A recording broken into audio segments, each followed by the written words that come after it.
حضرت ابن عباس رضی اللہ تعالی عنہما روایت کرتے ہیں نبی کریم صلی اللہ تعالی علیہ وسلم سے کہ آپ صلی اللہ تعالی علیہ وسلم نے ارشاد فرمایا، من تمسک بسنتی عند فساد امتی فلہ اجر مئت شہید، جس نے میری امت میں فساد کے وقت میری سنت کو مضبوطی کے ساتھ تھامے رکھا، اس کے لیے 100 شہید کا اجر ہے۔ 100 شہید کا، یاد رکھیے ایک شہید کو کتنا اجر دیا جاتا ہے، اور شہید شہادت کب حاصل کرتا ہے؟ جب وہ راہ خدا میں اپنی جان لٹا دیتا ہے، اور پھر اس کا اجر یہ ملتا ہے کہ اللہ تبارک و تعالیٰ نے شہیدوں کے متعلق ارشاد فرمایا، تم اسے مردہ گمان بھی مت کرنا، وہ زندہ ہے، اسے اللہ تعالیٰ کی جانب سے رزق دیا جاتا ہے۔ جو اللہ کی راہ میں شہید ہو جاتے ہیں ان کا اتنا بڑا مقام مرتبہ، اتنا درجہ عطا کیا جاتا ہے، مگر میرے آقا نے ارشاد فرمایا کہ جس نے میری امت میں فساد کے وقت، یعنی میرے آقا کو یہ بھی معلوم ہے کہ میری امت میں ایسا وقت بھی آئے گا جب فساد پڑ جائیں گے، لوگ گروہ میں بٹ جائیں گے، لوگ طرح طرح کے فسادات میں مبتلا ہو جائیں گے۔ میرے آقا نے فرمایا کہ جس نے میری امت میں فساد کے وقت، جس وقت فساد چل رہا ہوگا، اس وقت میری سنت کو مضبوطی کے ساتھ تھامے رکھا، اس کے لیے 100 شہید کا اجر ہے۔ 100 شہید کا، جتنا 100 شہیدوں کو ثواب دیا جاتا ہے اتنا اس بندے کو ثواب ملے گا اللہ تعالیٰ کی جانب سے جس نے میری امت میں فساد کے وقت میری سنت پر عمل کیا۔ یہ حضرت ابن عباس رضی اللہ تعالی عنہما کی روایت ہے۔ اسی طرح کی ایک اور روایت حضرت ابن عباس رضی اللہ تعالی عنہما سے ہے کہ رسول اللہ صلی اللہ علیہ وسلم نے اپنے آخری حج میں، جب آپ نے اپنے حیات ظاہری میں آخری حج فرمایا تو لوگوں کو خطبہ دیا، ارشاد فرمایا، بلا شبہ شیطان تمہاری زندگی میں اپنی عبادت کروانے سے مایوس ہو چکا ہے، اب وہ تم سے شرک نہیں کروا سکتا، اپنی عبادت نہیں کروا سکتا، لیکن وہ دیگر اعمال میں چاہتا ہے کہ اس کی پیروی کی جائے، اس طرح کہ تم اپنے اعمال سے اپنے آپ کو ذلیل کر لو، بدعملی کر کے، ریاکاری وغیرہ سے، اس طریقے سے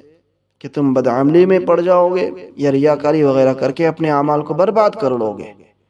تو میرے آقا نے فرمایا کہ تم اس سے بچو، اس سے بچتے رہنا، بے شک میں تمہارے پاس ایسی چیز چھوڑے جا رہا ہوں کہ اگر تم نے ان کو مضبوطی سے تھامے رکھا تو کبھی گمراہ نہیں ہوگے۔ وہ چیزیں ہیں، نمبر 1 کتاب اللہ، نمبر 2 وسنت نبیہ، اللہ تعالیٰ کی کتاب اور اس کے نبی صلی اللہ علیہ وسلم کی سنت۔ یہ 2 چیزیں، اگر کوئی بندہ ان 2 چیزوں کو مضبوطی کے ساتھ تھامے رکھتا ہے، ان 2 چیزوں پر عمل کرتا ہے، ایک اللہ کی کتاب پر اور دوسرے نبی پاک صلی اللہ علیہ وسلم کی سنت پر، تو پھر وہ بندہ کبھی گمراہ نہیں ہوگا۔ یہ میرے آقا کا فرمان ہے۔ اسی طرح کی ایک اور روایت ہے حضرت ابن عباس رضی اللہ تعالی عنہما ہی سے، وہ کہتے ہیں کہ رسول اللہ صلی اللہ علیہ وسلم نے خطبہ دیتے ہوئے ارشاد فرمایا کہ بے شک اللہ تعالیٰ نے ہر حقدار کو اس کا حق عطا فرما دیا ہے، جو بھی جس کا حق تھا اس کو اس کا حق دے دیا گیا۔ والدین کا کیا حق تھا اسے عطا کر دیا گیا، اولاد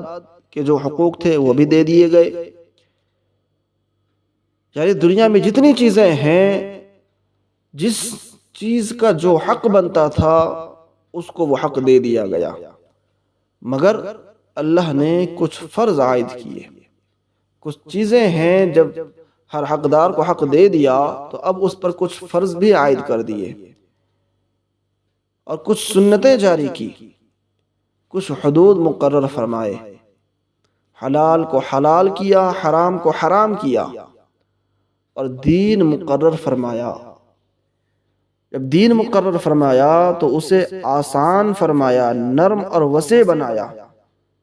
لوگ آج کہتے ہیں نا کہ دین پر چلنا آسان نہیں ہے، بڑا دشوار لگتا ہے۔ میرے آقا فرماتے ہیں کہ دین جب مقرر فرمایا میرے پروردگار نے تو اسے آسان فرمایا، تو لوگوں نے آج مشکل سمجھ لیا ہے نا۔ یاد رکھو میرے عزیزو، دین پر چلنا کبھی بھی دشوار نہیں ہوتا، دین بہت آسان ہے اگر انسان چلنا چاہے تو۔ دین مقرر فرمایا میرے رب نے تو اسے آسان فرمایا، نرم فرمایا اور وسیع بنایا، اسے تنگی والا دین نہیں بنایا۔ کہیں پر بھی دین میں آپ دیکھ لیں مسئلے مسائل میں کہ جب کہیں پر کوئی دشواری آتی ہے، کوئی مجبوری آ جاتی ہے، عذر شرعی کے بنا پر مسئلہ بدل جایا کرتا ہے۔ نماز میں قیام فرض ہے، لیکن اگر وہ کھڑا ہو کر نماز نہیں پڑھ سکتا تو شریعت نے اسے بیٹھ کر پڑھنے کی اجازت دے دی۔ اگر وہ بیٹھ کر نہیں پڑھ سکتا، لیٹا ہوا ہے، اٹھ کر بیٹھ بھی نہیں سکتا، تو شریعت نے یہ بھی اجازت دے دی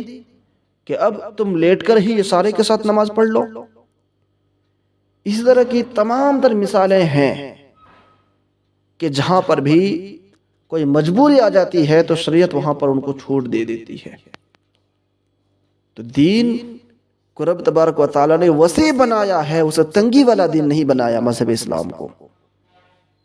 پھر میرے آقا ارشاد فرماتے ہیں الا انہ لا ایمان لمن لا امانۃ لہ ولا دین لمن لا عہد لہ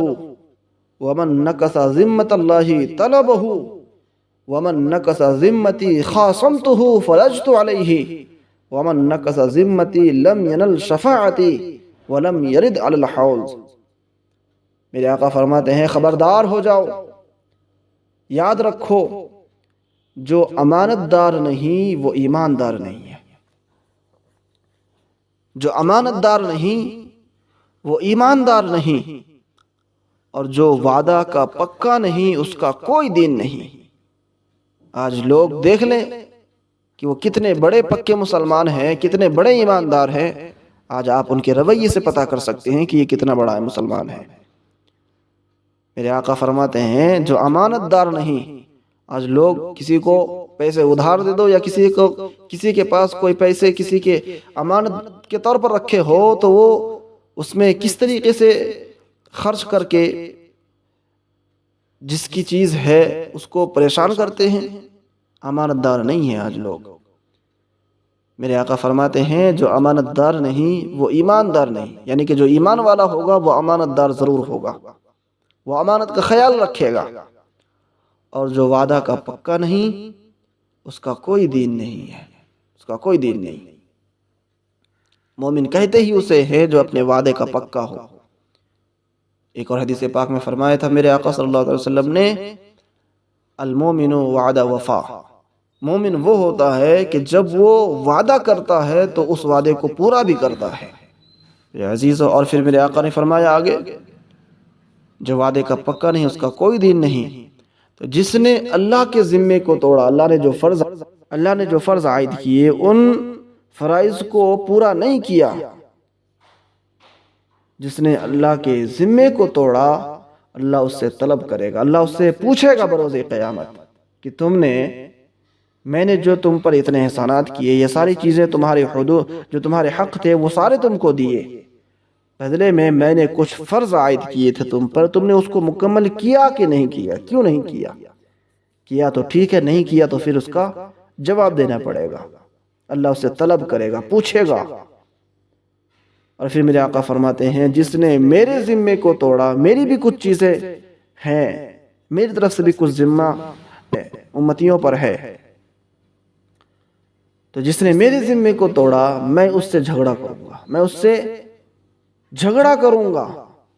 اور جس سے میں جھگڑا کروں گا اس پر غالب آؤں گا۔ میرے آقا فرماتے ہیں کہ جس سے میں جھگڑنے لگ گیا اس پر میں غالب آؤں گا، وہ مجھ سے جیت نہیں سکے گا، اور جس نے میرے ذمے کو توڑا وہ میری سفارش نہ پائے گا، وہ میری شفاعت سے محروم کر دیا جائے گا، اس کی میں سفارش نہیں کروں گا۔ اور پھر میرے آقا فرماتے ہیں اور نہ میرے حوض کوثر پر آئے گا وہ۔ وہ شخص نہ تو میں اس کی سفارش کروں گا اور نہ ہی وہ میرے حوض کوثر پر آئے گا جس نے میرے ذمے کو توڑا۔ 3 حدیثیں آج ہم نے پڑھی اور تینوں سے ہمیں یہ درس ملا، یہ سبق ملا کہ ہم اپنے زندگی میں نبی پاک صلی اللہ تعالی علیہ وسلم کی سنتوں پر عمل کرنے کی بھرپور کوشش کریں اور کتاب اللہ پر عمل کرنے کی بھرپور کوشش کریں اور ہمیشہ امانت دار بن کر رہیں، وعدے کا پکا بن کر رہیں، جو بھی وعدہ کریں تو اس کو پورا کرنے والا بنے، اور اللہ تعالیٰ نے جو جو چیزیں ہم پر عائد کی ہیں، جو فرائض ہم پر عائد کی ہیں، ان فرائض کو مکمل طور پر ادا کریں، اور جو حق نبی پاک صلی اللہ تعالی علیہ وسلم کا ہم پر ہے ہم ان پر بھی عمل کریں، یعنی کہ نبی پاک کی سنتوں پر عمل کرتے رہیں۔ اللہ تعالیٰ کی بارگاہ میں دعا گو ہوں